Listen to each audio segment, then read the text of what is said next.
Yes, জীবনে success হতে গেলে সাহস করে প্যারা তো লইতেই হবে। নাটকের নাম প্যারাফোর।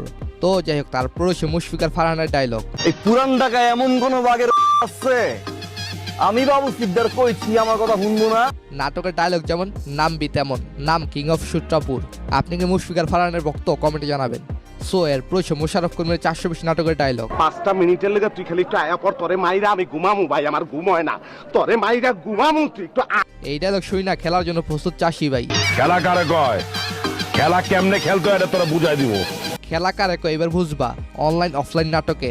কিন্তু আফসোস, খেলাটা এখন হবে না, খেলাটা হবে আরো পরে, কারণ মোশাররফ ভাইয়ের টার্গেট অন্যরকম। আমার টার্গেট অন্য ধরনের বন্ধু, বুঝবা আমি বড় হমুই মনে কর। তখন দেখে ডরাইবেন। দেখা হবে বিভিন্ন জায়গায়, তুই ডরে কথা কবি না। নাটকটির নাম হলো কবি বলেছেন।